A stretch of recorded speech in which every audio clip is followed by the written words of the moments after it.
Dear students, आज का topic है ब्लड प्लेटलेट्स।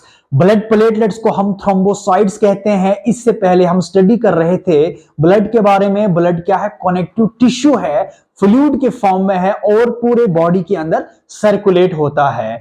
और ये जो ब्लड की कंपोजिशन क्या है कि ब्लड में इसमें एक्स्ट्रा सेलुलर जो मैट्रिक्स है जिसको हम कहते हैं ब्लड प्लाज्मा, और सेकंड क्या है? फॉर्म्ड एलिमेंट्स, यानी कि जो ब्लड सेल्स है जिसमें आरबीसीज है, डब्ल्यूबीसीज है एंड ब्लड प्लेटलेट्स है। तो आज के इस लेक्चर में हम स्टडी करते हैं ब्लड प्लेटलेट्स के बारे में। ब्लड प्लेटलेट्स क्या है? इन ब्लड प्लेटलेट्स को हम क्या कहते हैं? थ्रोम्बोसाइट्स। ये जो ब्लड प्लेटलेट्स है ये भी क्या है? एक फॉर्म्ड एलिमेंट्स है किसके? ब्लड के। या इसको हम क्या कहते हैं? साइटोप्लाज्मिक फ्रेगमेंट्स, जो कहां से डिराइव होता है? जो मेगा कैरियोसाइट सेल से डिराइव होता है। देखिए कि जब हमने लास्ट के लेक्चर में पढ़ा था डब्ल्यूबीसीज के बारे में, ल्यूकोसाइट्स के बारे में, जो डब्ल्यूबीसीज है वो कलरलेस सेल है और कलरलेस सेल के साथ साथ क्या है? वो न्यूक्लिएटेड सेल थे। बट जो ये ब्लड प्लेटलेट्स जो है ये कलरलेस सेल्स है। क्या है? ये कलरलेस है और कलरलेस के साथ साथ क्या है? ये नॉन न्यूक्लिएटेड सेल। इनके सेल्स में न्यूक्लियस प्रेजेंट नहीं रहता है। नाउ इसीलिए इन ब्लड प्लेटलेट्स को हम क्या कहते हैं? Formed elements of the blood भी, या इसको हम क्या कहते हैं? Fragments of cytoplasm. यानी ये साइटोप्लाज्मिक फ्रेगमेंट्स है जो कहां से डिराइव होता है? मेगा कैरियोसाइट से डेवलप होता है। जब हम ब्लड के फॉर्मेशन की प्रोसेस को जब हम स्टडी करते हैं तो उसमें क्या है कि हीमोपोएटिक जो स्टेम सेल है, हीमोपोएटिक जो स्टेम सेल है, तो इन स्टेम सेल से क्या प्रोडक्शन होती है? डब्ल्यूबीसीज की भी और आरबीसीज की भी, और साथ साथ में क्या है? मेगा कैरियोसाइट सेल की, जहां से जो है फाइनल प्लेटलेट्स की फॉर्मेशन होती है। तो जो ब्लड की जो फॉर्मेशन है ये कहां पर होता है? बोन मैरो में। कहां पर होता है? बोन मैरो में। और बोन मैरो में इसमें क्या है? जो स्पेशल टाइप्स ऑफ के जो सेल है जिसको हम क्या कहते हैं? Haematopoietic stem cell. जैसे कि जो ये साइटोप्लाज्मिक जो फ्रेगमेंट्स है, ये जो ब्लड प्लेटलेट्स है, ये कहां से डिराइव होता है? मेगा कैरियोसाइट से। इस तरह से मेगा कैरियोसाइट से डेवलप होता है जिस तरह से हीमोपोएटिक स्टेम सेल से डब्ल्यूबीसीज और आरबीसीज प्रोड्यूस्ड होते हैं। और इस ब्लड फॉर्मेशन के प्रोसेस को हम क्या कहते हैं? हीमोपियोसिस प्रोसेस, या इसको हम क्या कह सकते हैं? हीमेटोपियोसिस प्रोसेस। तो इस ब्लड फॉर्मेशन से डब्ल्यूबीसीज, आरबीसीज और ब्लड प्लेटलेट्स की फॉर्मेशन होती है। तो यहां पर आप कॉन्सेंट्रेट कीजिए कि जो हीमोपोएटिक जो स्टेम सेल से ये डिफरेंशिएट होता है, ये डिफरेंट टाइप्स ऑफ सेल में डिफरेंशिएट होता है, जिसमें से क्या है कि इनसे जो स्टेम सेल से डब्ल्यूबीसीज, आरबीसीज और इसके अलावा क्या है? मेगा कैरियोसाइट सेल जो है डिराइव होता है। और इस मेगा कैरियोसाइट से क्या है? फाइनली फिर ब्लड प्लेटलेट्स की फॉर्मेशन होती है। एक सिंगल मेगा कैरियोसाइट जो सेल है ये प्रोड्यूस करता है 1000 ब्लड प्लेटलेट्स। नाउ इसके अलावा क्या है? जो हमारी बॉडी के अंदर जो लार्जेस्ट जो ऑर्गन है जिसको हम क्या कहते हैं? लीवर। और इस लीवर के अंदर क्या है? एक हार्मोन रिलीज होता है, एक हार्मोन की सिंथेसिस होती है जिसको हम क्या कहते हैं? Thrombopoietin hormone. क्या है? थ्रोम्बोपोएटिन जो हार्मोन है इसकी फॉर्मेशन कहां पर होती है? लीवर में। और ये लीवर से रिलीज होकर स्टिमुलेट करता है किसको? मेगा कैरियोसाइट सेल को। कहां पर है ये? बोन मैरो में। बोन मैरो में क्या है कि जो मेगा कैरियोसाइट जो सेल है इनको स्टिमुलेट करता है। फिर स्टिमुलेट होने के बाद जो मेगा कैरियोसाइट है ये प्रोड्यूस करता है प्लेटलेट्स, जिसको हम क्या कहते हैं? Blood platelets. फिर बाद में क्या है? ये ब्लड प्लेटलेट किसमें आ जाते? इंटर हो जाते हैं ब्लड के सर्कुलेशन में। नाउ नेक्स्ट क्या है? जब हम ब्लड प्लेटलेट्स की जब हम शेप्स की बात करते हैं तो इसके डिफरेंट शेप्स है। क्या है? इसमें क्या है, बहुत सारे जो है शेप्स है किसके, ब्लड प्लेटलेट्स के। ब्लड प्लेट जब एक्टिव फॉर्म में होता है तो उनकी शेप जो है चेंज हो जाती है। ब्लड प्लेटलेट जब इनएक्टिव की फॉर्म में होता है, इनएक्टिव फॉर्म में होता है, तो उस टाइम भी इसकी जो शेप्स है वो डिफरेंट रहती है। जैसे कि जो इनएक्टिव जो ब्लड प्लेटलेट्स है उनकी शेप क्या हो सकती है, स्फेरिकल, रॉड शेप हो सकती है, या इसके अलावा डॉम्बेल शेप, कॉमा शेप, इस तरह के जो शेप्स है, डिफरेंट शेप्स है ब्लड प्लेटलेट्स की होती है। जब ब्लड प्लेटलेट्स एक्टिवेट हो जाते हैं तो इसके बाद इनकी जो शेप्स है उनमें भी चेंजेस आ जाती है। नाउ जब ये ब्लड प्लेटलेट्स जब एक्टिवेट हो जाते हैं तो उस टाइम क्या है, एक लॉन्ग फिलामेंट्स सीडियोपोडियम इसमें डेवलप हो जाता है। तो इस जो लॉन्ग फिलामेंट जो सीडियोपोडिया है उसको हम क्या कहते हैं, फाइलोपोडिया। याद रखिए आप, फाइलोपोडिया कहते हैं इसको। नाउ नेक्स्ट क्या है, जब हम स्ट्रक्चर और कंपोजिशन पढ़ते हैं किसके, ब्लड प्लेटलेट्स के बारे में, तो स्ट्रक्चर और कंपोजिशन किसके, ब्लड प्लेटलेट्स के। तो इसमें सबसे पहले क्या है कि जो ब्लड प्लेटलेट्स के जो सेल है इनके बाहर से क्या है, सेल मेम्ब्रेन है, इसके अंदर क्या है, माइक्रोट्यूब्यूल्स और साइटोप्लाज्म है। इन थ्री पार्ट से क्या है, ब्लड की जो है ब्लड प्लेटलेट्स का स्ट्रक्चर और कंपोजिशन बन जाती है।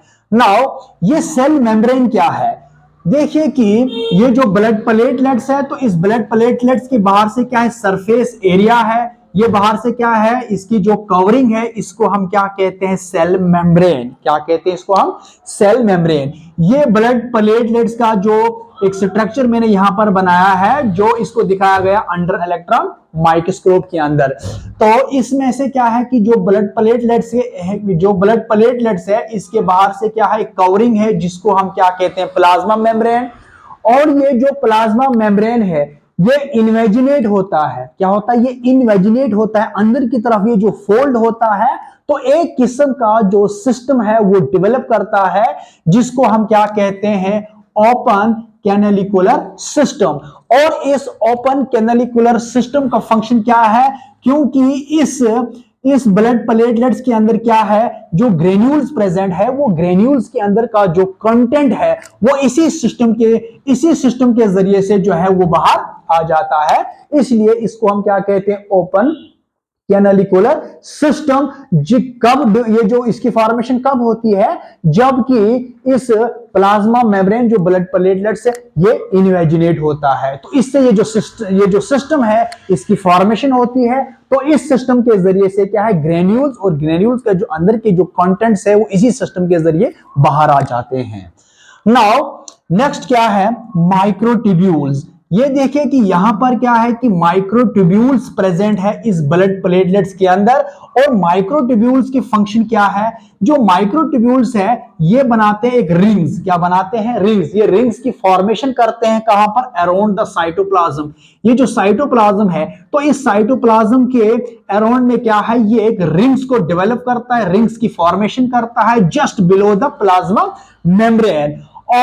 और इस माइक्रोट्यूब्यूल से क्या है, एक प्रोटीन्स की फॉर्मेशन होती है जिसको हम क्या कहते हैं, ट्यूबुलिन। क्या कहते हैं हम, ट्यूबुलिन। और ट्यूबुलिन का इंपॉर्टेंट रूल क्या है, it provide structural support for blood platelets. ठीक है, क्योंकि ये जो ट्यूबुलिन है ये प्रोटीन्स है माइक्रोट्यूब्यूल से जो बनती है, तो इसका फंक्शन क्या है, ये प्रोवाइड करता है structural supports for blood platelets. Now third क्या है, साइटोप्लाज्म। ये जो साइटोप्लाज्म भी प्रेजेंट है किस में, इन ब्लड प्लेटलेट्स के सेल में। और इस साइटोप्लाज्म के अंदर बहुत सारे जो सेलुलर ऑर्गेनल्स प्रेजेंट है, जिसमें क्या है, गोल्जी बॉडी है जिसको हम कहते हैं गोल्जी अपरेटस। इसके अलावा क्या है, माइटोकॉन्ड्रिया प्रेजेंट है, एंडोप्लाज्मिक रेटिकुलम है, माइक्रोट्यूब्यूल्स है, माइक्रो जो इसमें वेसल्स भी प्रेजेंट है इस cytoplasm of the blood platelets. देखिए कि ये माइटोकॉन्ड्रिया है और ये गोल्जी बॉडी, ये भी माइटोकॉन्ड्रिया है। इसके अलावा जो इस साइटोप्लाज्म जो है किसका, ब्लड प्लेटलेट्स का, इसमें जो है two types of granules present है। फर्स्ट क्या है, इसमें अल्फा ग्रेन्यूल्स प्रेजेंट है। देखिए ये अल्फा ग्रेन्यूल्स है और इसके साथ साथ क्या है, डेंस ग्रेन्यूल्स भी प्रेजेंट है। और ये जो अल्फा ग्रेन्यूल्स और जो डेंस ग्रेन्यूल्स है इनके कंटेंट्स क्या है, डिफरेंट है, और इनके जो है स्पेसिफिक फंक्शंस है। नाउ ये जो अल्फा ग्रेन्यूल्स है, इस अल्फा ग्रेन्यूल्स के अंदर क्या है, बहुत सारे जो ब्लड क्लॉटिंग फैक्टर्स है, लाइक फाइब्रोजिन, यहां पर इसमें ब्लड क्लॉटिंग फैक्टर है। इसके अलावा जो है फैक्टर 5 और फैक्टर जो 13 है वो भी अल्फा ग्रेन्यूल्स के अंदर प्रेजेंट है। और इसके अलावा क्या है, जो डेंस ग्रेन्यूल्स है, तो डेंस ग्रेन्यूल्स में भी प्रेजेंट क्या है, न्यूक्लियोटाइड्स, सेरोटोनिन, फॉस्फोलिपिड्स, लाइसोसोम्स और कैल्शियम, ये सारे के सारे प्रेजेंट किस में होते हैं, डेंस ग्रेन्यूल्स में। और इस ग्रेन्यूल से जो सारे जो कंटेंट्स है ये ओपन कैनालिकुलर सिस्टम से जो है रिलीज होता है outside of the blood platelets. Now ये जो है ये था स्ट्रक्चर और compositions of blood platelets. Last में हम अब स्टडी करते हैं फंक्शंस ऑफ ब्लड प्लेटलेट्स। अब ब्लड प्लेटलेट्स के जो है फंक्शंस क्या है, फर्स्ट फंक्शन क्या, it play important role in blood clotting. Next क्या है, play important role in prevention of blood loss, and it also play an important role किसके लिए, in for repair of ruptured blood vessels. देखिए जो blood clotting है, जबकि हमारी body के अंदर जब कोई माइनर कट लगता है तो माइनर कट से क्या है, ब्लड लॉस होता है, ब्लीडिंग हो जाती है। तो उस ब्लीडिंग को रोकने के लिए क्या है कि इन प्लेटलेट्स का इंपॉर्टेंट रूल क्या है, उन ब्लड को क्लॉट करता है, वो क्लॉटिंग करता है ताकि जो ब्लीडिंग है वो रुक जाए, ताकि ब्लड जो है लॉस ना हो जाए बॉडी से। तो इस ब्लड क्लॉटिंग के प्रोसेस में इन ब्लड प्लेटलेट्स का बहुत ही इंपॉर्टेंट रूल रहता है। इसके अलावा क्या है, जो ब्लड लॉस है, इन ब्लड लॉस को क्या करता है, प्रिवेंट करता है, क्योंकि जो ब्लड वेसल है ये रप्चर्ड हो जाते हैं, जो ब्रेक हो जाते हैं, तो इनसे क्या है, ब्लीडिंग हो जाती है। तो इन ब्लड प्लेटलेट्स का जो फंक्शन क्या है, वो इन रप्चर्ड ब्लड वेसल्स को रिपेयर करता है। तो ये फंक्शन थे किसके, ब्लड प्लेटलेट्स में। तो आज के इस लेक्चर में हमने डिस्कस किया था ब्लड प्लेटलेट्स क्या है, ब्लड प्लेटलेट्स के शेप्स क्या है, और इसके अलावा हमने स्ट्रक्चर और कंपोजिशंस हमने स्टडी किया ब्लड प्लेटलेट्स के, और फाइनली हमने फंक्शंस जो ब्लड प्लेटलेट्स के इनको भी हमने डिस्कस किया है। Thank you so much.